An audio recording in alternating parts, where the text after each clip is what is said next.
गुरुर्ब्रह्मा गुरुर्विष्णु गुरुर्देवो महेश्वरा गुरुर्साक्षात् परं ब्रह्म तस्मै श्री गुरुवे नमः। Good morning students, city Embara school परिवार में आपका स्वागत है। आज हम स्टैंडर्ड 9 विषय हिंदी में आनंद शंकर माधवन जी रचित भारतीय संस्कृति में गुरु शिष्य संबंध दूसरे तास की चर्चा करने वाले हैं। हम देखते हैं गुरु शिष्य संबंध। गुरु शिष्य संबंध की जब बात आती है तब कबीर जी कहते हैं, गुरु गोविंद दोनों खड़े हैं, काको लागू पाए, बलिहारी गुरु आपके, जिन्हें गोविंद दियो बताए। कहने का मतलब है कि वैदिक संस्कृति जो थी, वैदिक संस्कृति में गुरु का बड़ा महत्व था। आज और वैदिक संस्कृति में गुरु का क्या महत्व था, इसके बारे में और इस पाठ का जो सार है, जो पिछले तास में हमने पढ़ा था, उसका सारांश मैं आपको बताता हूँ। आजकल व्यावसायिक संस्कृति की वजह से गुरु शिष्यों के संबंध में परिवर्तन आ गया है।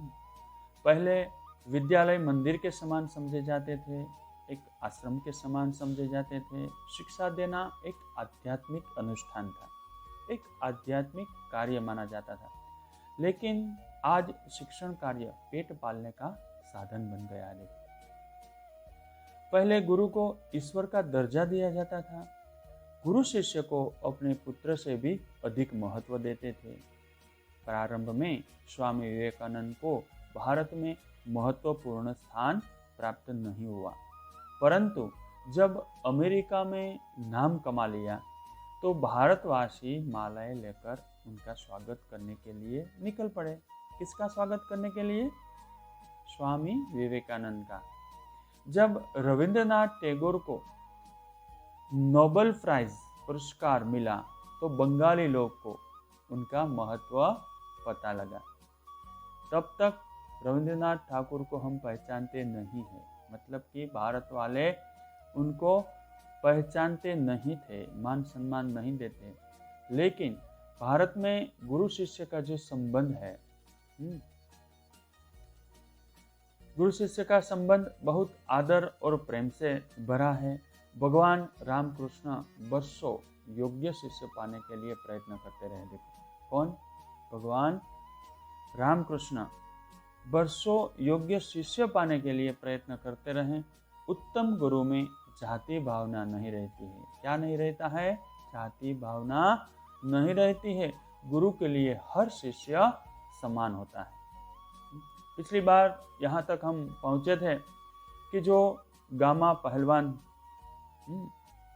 उस गामा पहलवान को किसी ने कहा था, कोई पत्रकार ने, तब जब वो आंसर यानी कि जवाब देता था, इसलिए उन्हें इन शब्दों को हैरान कर दिया। आंखें फाड़कर उस पत्रकार का चेहरा ताकते ही रह गए।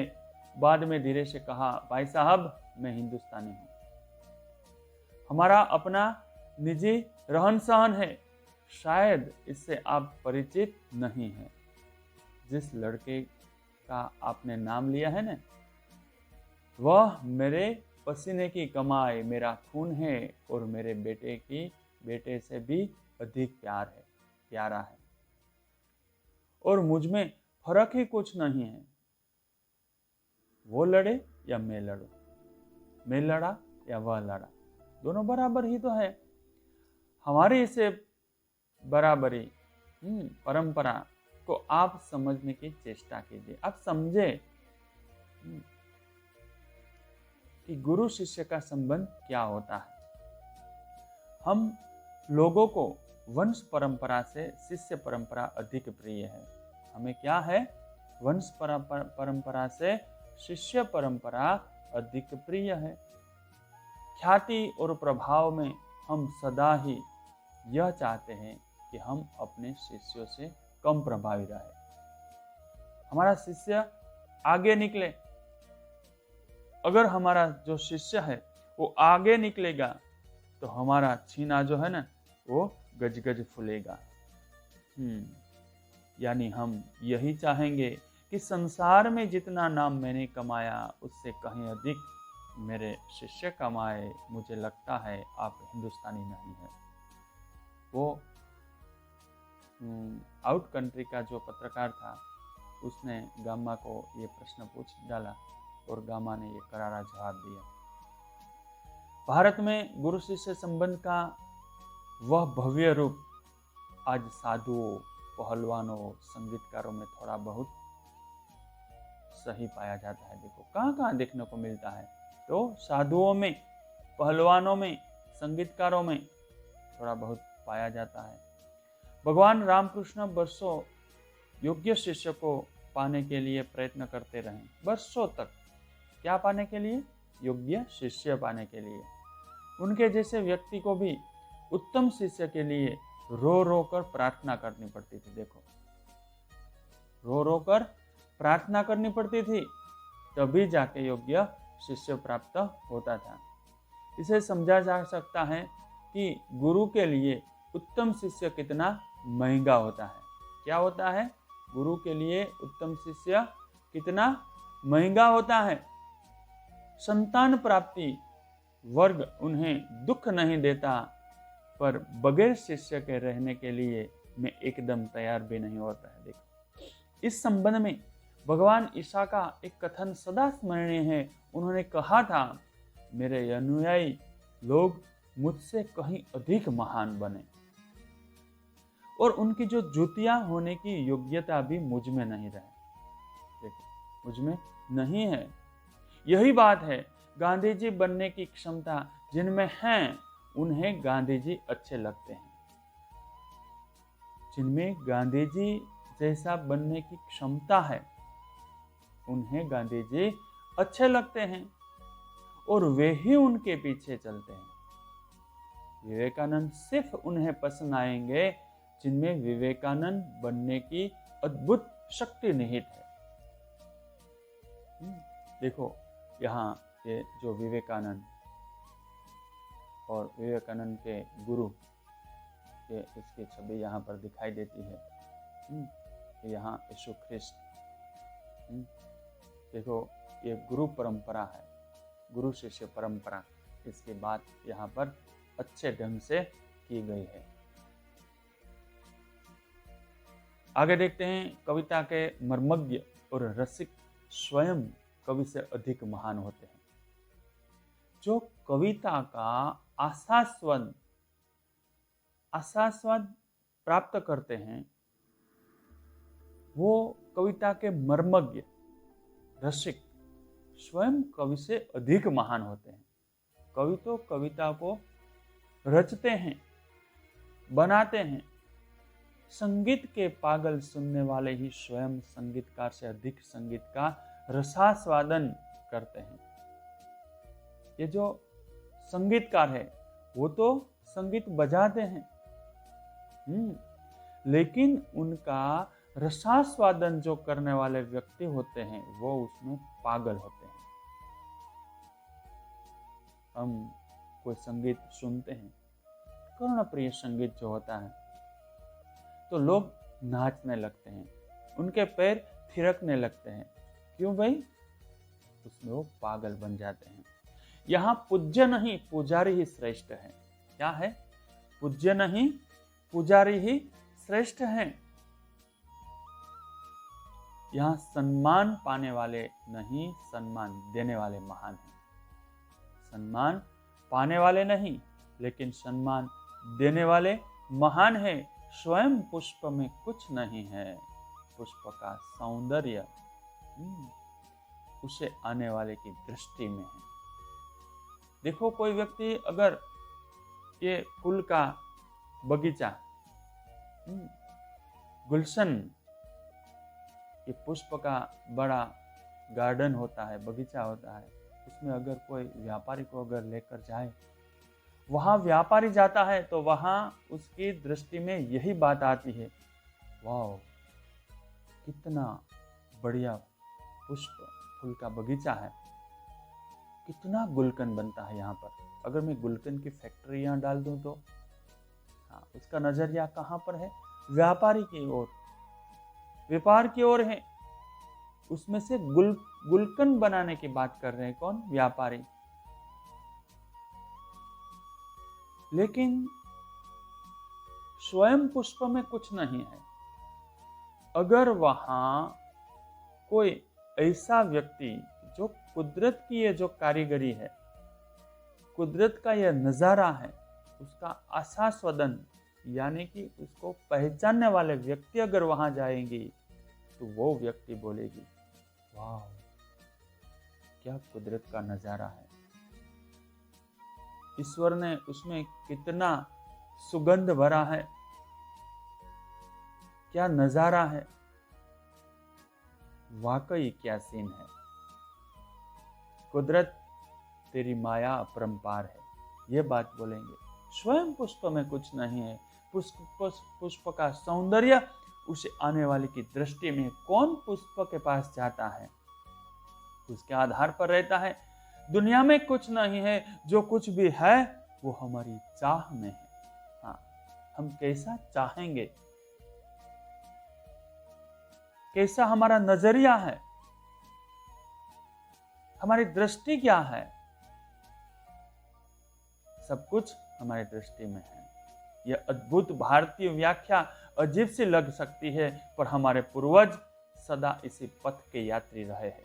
हमारे पूर्वज इसके पथ के यात्री, रास्ते पर चलने वाले, पथ पर चलने वाले पथ के यात्री हैं। उत्तम गुरु में जाति भावना भी नहीं रह सकती है। देखो, उत्तम गुरु में जाति भावना नहीं होती है। कितने ही मुसलमान पहलवानों के हिंदू चेले हैं और संगीतकारों के मुसलमान शिष्य रहे हैं। देखो, यहाँ कोई जाति पाति का भेदभाव नहीं है। यहाँ परख गुण की है, साधना की और प्रतिभा की होती, भक्ति और श्रद्धा की कीमत है, न कि जाति, संप्रदाय, आचार, विचार या धर्म की। मुझे यह खिलाया था, लिखाया था कि एक विद्वान मुसलमान ने ही, उन्होंने कभी नहीं सोचा कि यह हिंदू है और मुसलमान बनाना चाहिए। पुराने जमाने में मौलवी लोग बड़े बड़े रामायणी होते थे। रामायणी यानी कि रामायण पढ़ने वाले, रामायण कहने वाले होते थे। आज देहातों में भरत मियाँ, रंजित मियाँ आदि अधिक संख्या में दिखाई देते हैं। देखिए, ये नाम कहने का मतलब यह है कि गुरु शिष्य परंपरा में जाति भावना नहीं है, उच्च नीच के भेदभाव नहीं है। ये सब गुरु परंपरा में कुछ नहीं आते हैं।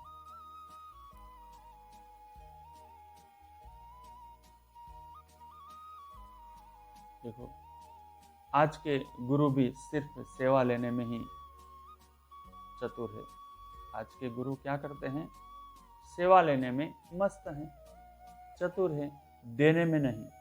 उपनिषदों में आचार्यों ने कहा सेवा देने की चीज है, लेने की नहीं है। उपनिषदों में किसने कहा? आचार्यों ने कहा कि सेवा देने की चीज है, लेने की नहीं है। सेवा लेने के अधिकारी बच्चे, कौन? बच्चे, रोगी, असहाय और वृद्ध। बच्चों को परमेश्वर का ही मूर्त रूप समझा जाता है। देखो, किसको सेवा लेनी चाहिए? बच्चे को लेनी चाहिए। रोगी कोई व्यक्ति होती है तो वो सेवा ले सकते हैं। कोई असहाय, सहाय और असहाय ये विरोधार्थी शब्द हैं। रोगी और निरोगी यही वह भी विरोधी शब्द है। वृद्ध और युवा वह भी विरोधी शब्द है। देखो, कहने का मतलब यह है, आशय यह है कि इन सारे लोग जो है वो सेवा ले सकते हैं।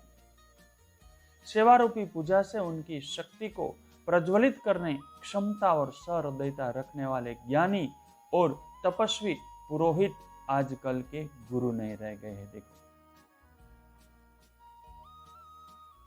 सहृदयता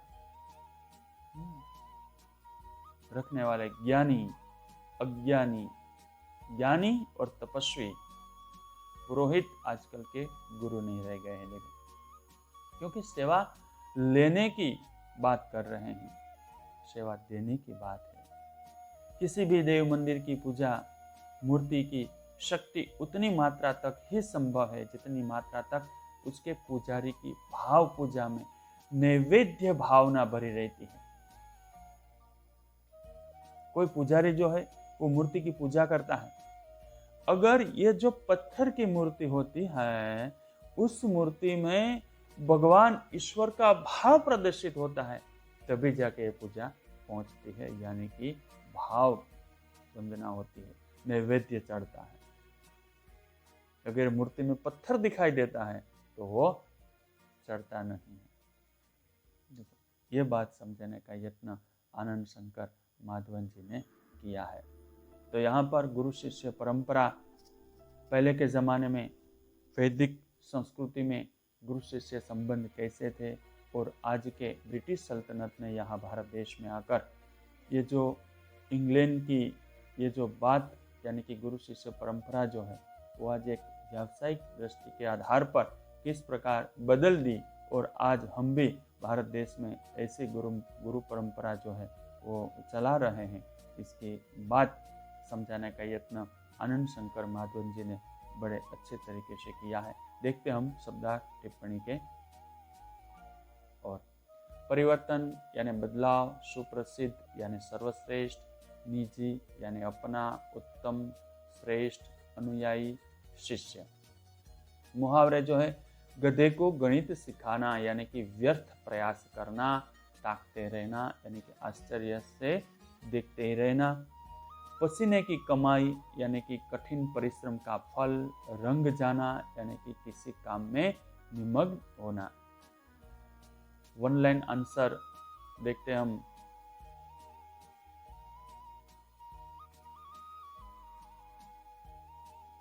प्रश्नों के उत्तर एक वाक्य में दीजिए। देखो, प्राचीन काल में भारतीय शिक्षा केंद्र कैसे थे? प्राचीन काल में भारतीय शिक्षा केंद्र एक प्रकार के आश्रम या मंदिर जैसे थे। कैसे थे? आश्रम या मंदिर जैसे। जब रविंद्रनाथ ठाकुर को नोबेल पुरस्कार मिला तब बंगाली लोग कौन सा राग आलपने लगे, तब तक तो मालूम नहीं था, लेकिन नोबेल प्राइज मिला तब जब अमादेर ठाकुर अमादेर कठोर सपूत, हाँ, का राग आलपने लगे। अमादेर ठाकुर अमादेर सपूत। भगवान रामकृष्ण वर्षों तक योग्य शिष्य पाने के लिए क्या करते थे? रो रो कर भगवान से प्रार्थना करते थे। भगवान ईसा का कौन सा कथन सदा स्मरणीय है? मेरे अनुयायी मुझसे कहीं अधिक महान हैं। गांधी जी किन्हें अच्छे लगते हैं? गांधी जी जो है वो उन्हें अच्छे लगते हैं जिनमें गांधी जी बनने की क्षमता है और जो उनका अनुसरण करना चाहते हैं। उत्तम गुरु में कौन सी भावना नहीं रहती है? उत्तम गुरु में जाति भावना की भावना नहीं रहती है। देखो, प्रश्न का उत्तर विस्तार से देखिए। यूरोप के प्रभाव के कारण आज गुरु शिष्य संबंधों में क्या अंतर आया है? प्राचीन काल में विद्यालय मंदिर के समान माने जाते थे, आश्रम के समान माने जाते थे। शिक्षा देना एक आध्यात्मिक कार्य था, पैसे देकर शिक्षा खरीदी नहीं जाती थी। शिष्य पुत्र से अधिक प्रिय होते थे, परंतु वर्तमान भारत में शिक्षा व्यवसाय बन गया है। गुरु वेतनभोगी बन गए हैं और विद्यार्थी शुल्क देकर शिक्षा प्राप्त करते हैं। आज का शिष्य अपने गुरु को परमेश्वर के रूप में नहीं देखता है। इस प्रकार यूरोप के प्रभाव के कारण आज गुरु शिष्य संबंधों में जमीन आसमान का अंतर आ गया है। पुजारी की शक्ति मूर्ति में कैसे विकसित होती है? देखो, पत्थर की मूर्ति तो जड़ होती है। देखो, पत्थर की मूर्ति कैसे होती है?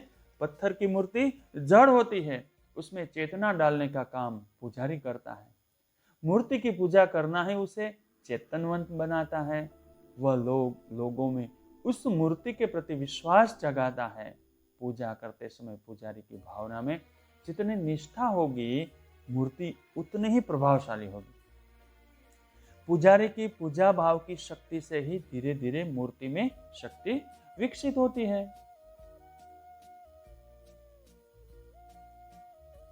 विवेकानंद और रविन्द्रनाथ ठाकुर को इस देश में अधिक महत्व कब मिला? जब विवेकानंद रामकृष्ण परमहंस के शिष्य थे।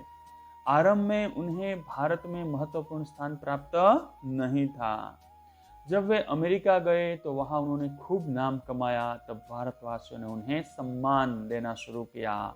इसी प्रकार रविन्द्रनाथ ठाकुर को यहाँ कोई नहीं जानते थे। उन्हें जब नोबेल पुरस्कार से सम्मानित किया गया तब बंगाल वासियों उनकी प्रतिभा पहचानी। फिर वे बंगाल के ही नहीं सारे देश के लिए गौरव बन गए।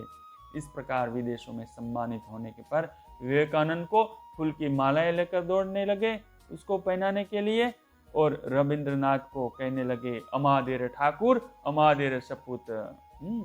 और रविंद्रनाथ ठाकुर को इस देश में महत्व मिला है। देखो, रिक्त स्थान महत्वपूर्ण तथ्य जो है सेवा देने की चीज है, लेने की नहीं है। गामा एक प्रसिद्ध भारतीय पहलवान थे। क्या थे? पहलवान। पहले शिक्षा देना आध्यात्मिक अनुष्ठान था। रविंद्रनाथ ठाकुर को क्या मिला था? नोबेल प्राइज मिला था। देखो, काल परिवर्तन, इसमें और मुझ में फर्क ही कुछ नहीं है। देखो, ये काल परिवर्तन भविष्य काल करने का है। किसमें परिवर्तित करना है? भविष्य काल में परिवर्तित करना है। इसमें और मुझ में फर्क ही कुछ नहीं होगा। विल, कुछ फर्क ही नहीं होगा। हम अपने शिष्यों से कम प्रमुख है, पूर्ण भूतकाल करना है। क्या करना है? हम अपने शिष्यों से कम प्रमुख नहीं रहे थे। उपनिषदों में आचार्यों ने कहा क्या करना है? सामान्य भूतकाल। उपनिषदों में आचार्यों ने कहा। मुहावरों के अर्थ तथा वाक्य में प्रयोग देख लेते हैं। ताकते रहना, गौर से देखना। जब मैंने ताजमहल को देखा तो बस ताकता ही रह गया। पसीने की कमाई, मेहनत की कमाई, ये घर मैंने पसीने की कमाई से बनाया है। रंग जमना, रौनक आना। वाक्य है तुम्हारे आने से पार्टी में रंग जम गया है। विरोधार्थी शब्द देख लेते हैं। रोगी, निरोगी, असहाय, सहाय, वृद्ध, युवा। तो इस प्रकार कुल मिलाकर ये भारतीय संस्कृति में गुरु शिष्य परंपरा, इस पाठ को हमने समझाने का यत्न किया है, समझाया है। और उनके ये प्रश्नोत्तर, उनके व्याकरणिक जो चर्चा की है, ये सब हम अच्छी तरीके से हम पूरा वीडियो देखेंगे, लर्न करेंगे। और जो होमवर्क आता है वो होमवर्क भी अच्छी तरीके से हम करेंगे। खेलने के साथ साथ होमवर्क भी करने का। ओके, थैंक यू, बाय बच्चों।